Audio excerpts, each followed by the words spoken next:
Hey folks, David Stewart here. I thought I might try something a little bit different tonight. I kind of wanted to do a little bit different kind of content than what I normally do. This is a video log, a writer's vlog, if you will. I run a fiction website that is dedicated to my work. It's dbspress.com, where you can read some of my books and some of my stories and other kinds of stuff that I've done, articles and on philosophy, among many other things. And, from time to time, I would, on that website, write something about the craft of writing. And it always felt a little bit weird to write about writing. Like you're using the medium that you're talking about to talk about that medium. It's a little bit weird. So I thought I might try video, which is a little bit easier to just sort of talk casually about what I'm doing as a writer. And so what I'm doing right now, writing wise, and there hasn't been a ton of new content on DBS Press just because I've been basically doing this for a while, which is I have been revising things. If you get into this business, this writer's business, you'll find that most of your time is not spent slogging away at your book so much as revising that book to make the product better. That the quality really comes from iteration and not so much from your first attempt at writing it through. So you really have to kind of be okay with the process of editing and revising your work. This is especially true if you get into screenwriting, because you're going to get asked to make a lot of revisions. You're going to be asked to make a lot of rewrites before anyone will even give you a single dollar for anything that you've done. The whole business is built on rewrites. In some cases, a screenplay goes through 20, 30, 40 rewrites before it even gets shot. That's totally not out of the ordinary. I'll make another video sometime about that process and whether it yields good results, and some of the pluses and negatives of a revision process that involves that many writers and that many rewrites. But for now, let's talk about this book that I'm working on. This is the first book I wrote, and I said before that the first time you do something, you're going to suck at it. And this is really no exception. This is my first attempt at very, very long narrative. And as I was writing the story, I realized that the narrative was long enough that it really had to be 3 books. So I ended up splitting it into 3 books. This is the first book. I already wrote the second. And I started writing the third. I was just kind of writing some scenes and sketching out all my plot details. Because my wife, it's basically her favorite story, and I really needed to finish it. I feel like a spiritual need to finish it this year. So that's probably going to be my project.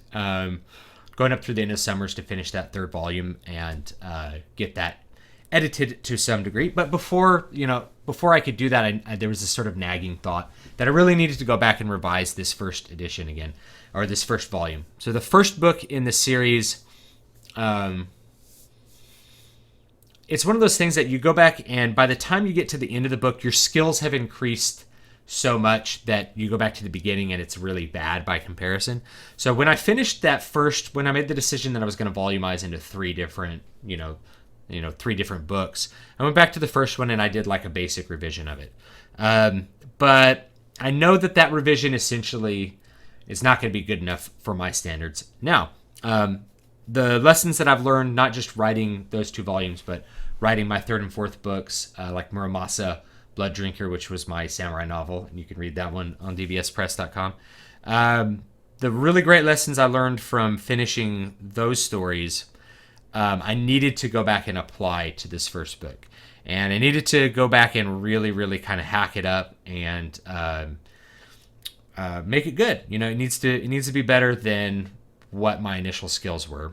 And that being said, I still don't think it's that bad for first attempt at long form narrative. Let me talk about a couple of things with it, and I actually can show you a little bit of the manuscript here. Right now it says 156,000 words. This was the original first revision. That's big.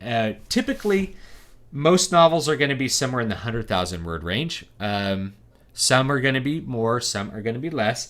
Fantasy novels are usually allowed to have a little bit more. This is a fantasy novel. 156 though is pretty large. There has been an upward trend on the length of fantasy novels over the last 20 or 30 years, to where you eventually end up with stuff like Words of Radiance that is like 400,000 words on its own. Really long, obviously, very, very long. This is not that long, but it's long enough that it's probably too long to be published as like a first book by like a major publisher. So we do have to do some editing. Not only that, but it just needs to be better. So what I did is I started going through, and on my navigation pane, I have some notes of which chapters I've revised. You notice that it says here chapter 3, chapter 4, and then there's a chapter 3, chapter 4. It's because I made a decision to shorten the length of the chapters. The initial chapter length for this book was 10,000 words, which is big. That's longer than most people's short stories, and that's one chapter. So obviously this is long fiction. I decided that a 5,000 word range for a chapter was a little bit better. That's what I used in Muramasa, and it really feels good. 5,000 words is a good feeling length for a novel. Feels like a very substantial chapter, but not so substantial that you are thinking, well, okay, when's the next beat going to happen?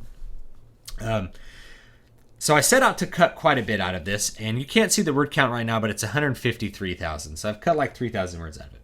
But I actually have cut way more than 3,000 words out of it. I cut closer to like 15,000 words out of it.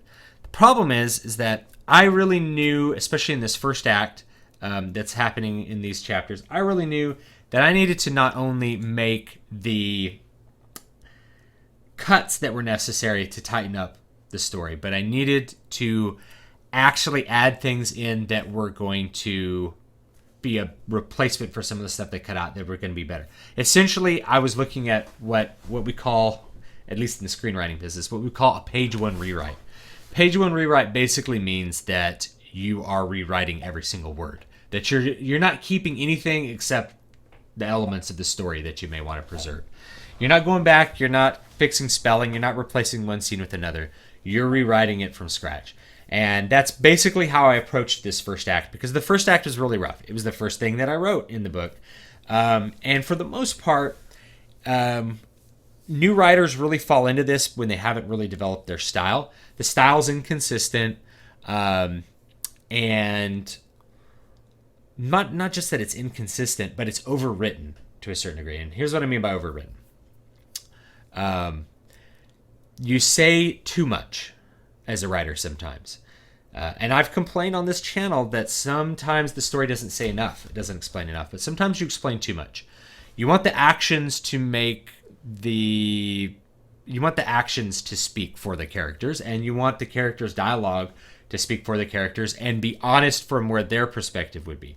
And a lot of the dialogue I wrote was trying to explain, basically trying to be exposition and trying to explain character relationships and trying to explain the world. And it ended up sounding very ham-fisted when I went back later and started doing this more thorough revision.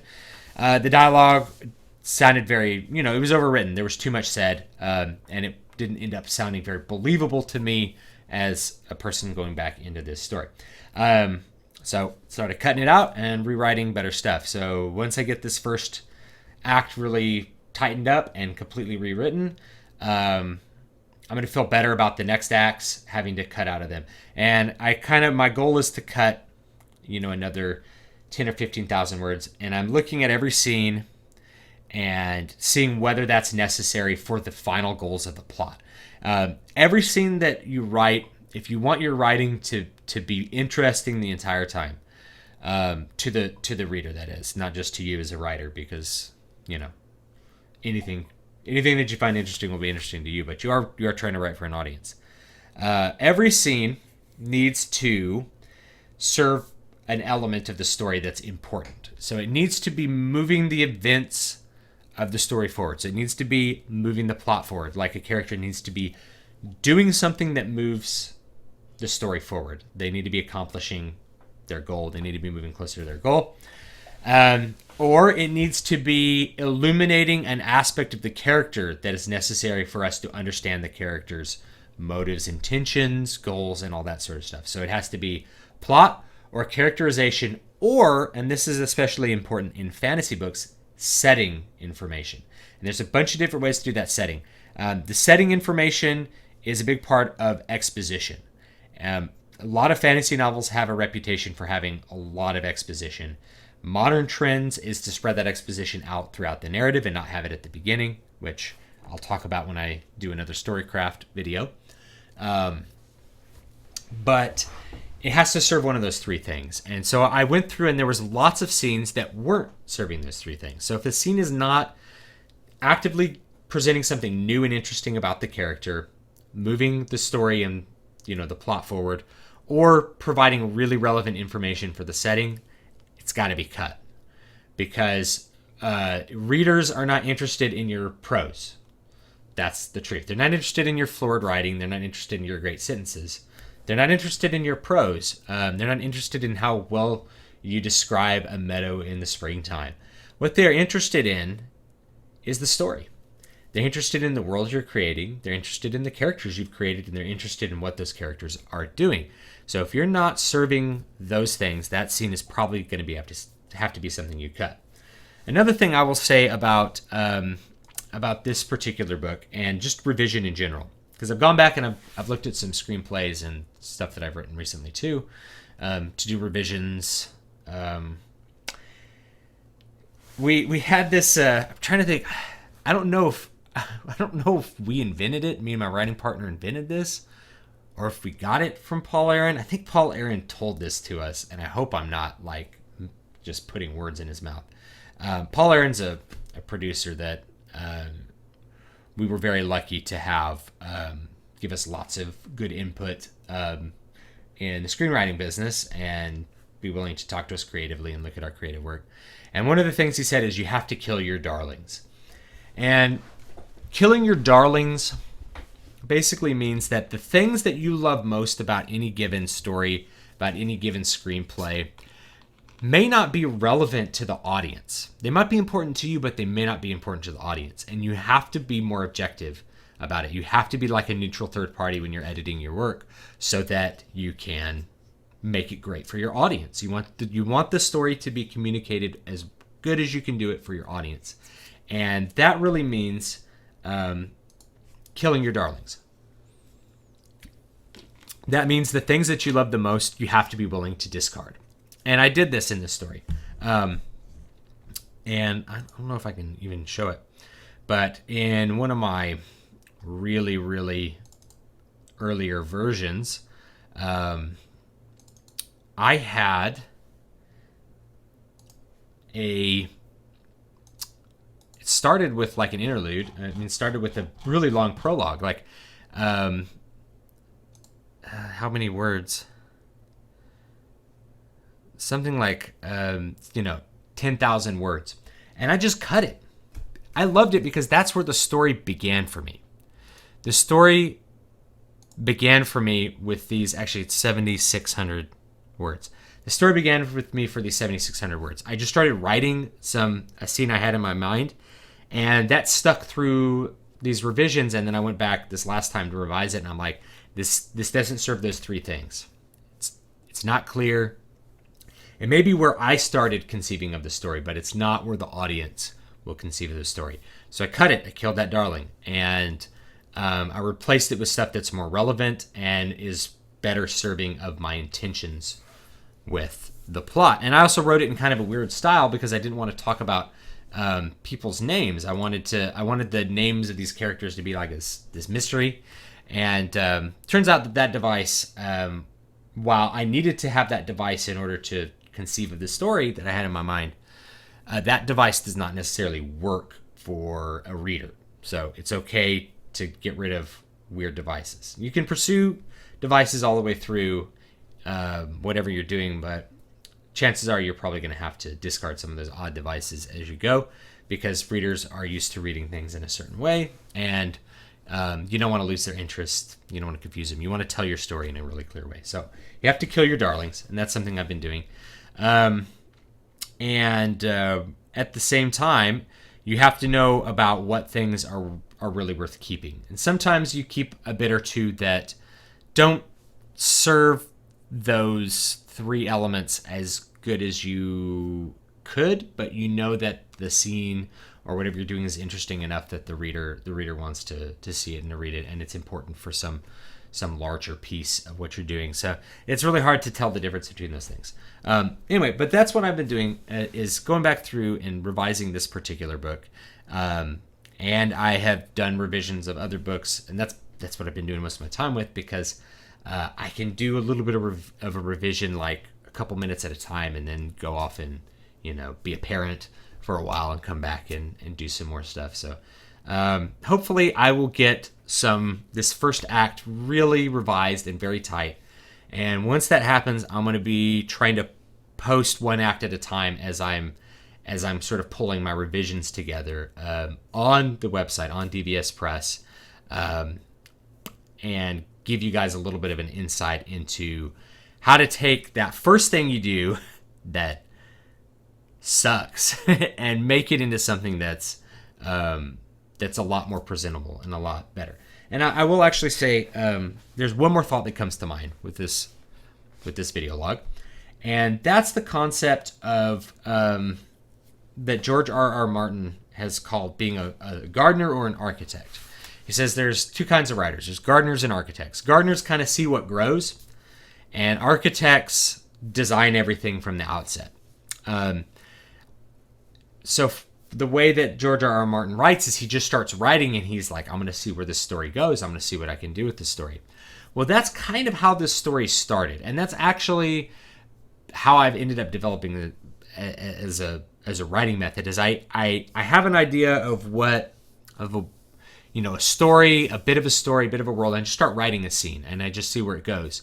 And once I've done a little bit of work there, then I stop and I think, okay, well, how am I going to turn that into a really good story that someone wants to read? And then I am the architect, and I construct the plot, and I go back and put whatever I've gardened in its correct spot, and then design the entire affair.